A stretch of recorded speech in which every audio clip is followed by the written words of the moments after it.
Alors, le problème aujourd'hui qu'on rencontre avec le Cabernet Franc, c'est qu'on a un petit souci de dépérissement du vignoble. Donc c'est-à-dire qu'il y a des cèpes qui meurent tous les ans, un certain nombre, un certain pourcentage, des fois plus ou moins en fonction des parcelles. Est-ce que c'est lié au végétal? Est-ce que c'est lié au porte-greffe? Est-ce que c'est lié, je dirais, à l'agro-environnement? Donc on a quand même un souci de mortalité.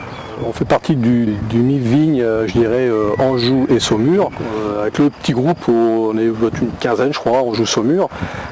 Donc on essaie de trouver des alternances, donc déjà par la complantation, le surgreffage, le curetage. Alors la chambréculture, c'est plutôt un soutien, je dirais, technique quand même, un peu. On a une réunion à peu près tous les 2 mois. Hein. On a fait une réunion déjà en 2015, à peu près là, le MIB. On a fait une première réunion à Saint-Ambert-du-Lattay dans l'hiver.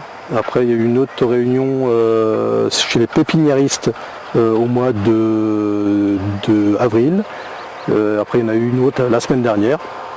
Donc là, on met tous ensemble, je dirais, nos réseaux, ce qu'on fait dans les vignes. Voilà, il n'y a pas de langue de bois. Hein, c'est moi je fais ça, l'autre fait ceci, l'autre fait comme ça. Donc on met tout sur table et là on en discute. Donc les stages de formation pour le surgreffage, donc c'était dans l'hiver 2010-2011. Donc on a commencé nous tout de suite au printemps 2011 le surgreffage. Donc ça fait comme déjà 7 ans qu'on le fait.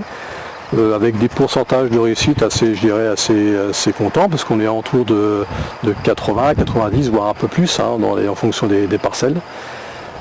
Donc, qui est quand même, je dirais, relativement, plutôt bon, par rapport à une complantation où on peut être qu'à 50 ou 60, 70% de réussite, quoi. Il y avait donc un animateur, il devait y avoir 10, 12 personnes donc à ce stage. Donc c'était déjà connaître, je dirais, par rapport à la maladie du bois, comment ça se passait. Ensuite, après, donc la technique, le choix du bois, parce qu'il faut choisir aussi le bois, pas trop gros, pas trop petit. Après, il y a des corrélations entre certains porte-greffes et certains greffons. Mettons comme par exemple quelque chose qui fonctionne pas du tout, c'est le greffe 5 avec le chenin. Ça c'est pas possible. Voilà, il n'y a pas de corrélation. Donc ça, on apprend ça et après on apprend la technique du surgreffage sur place, quoi. Voilà, donc avec les outils appropriés.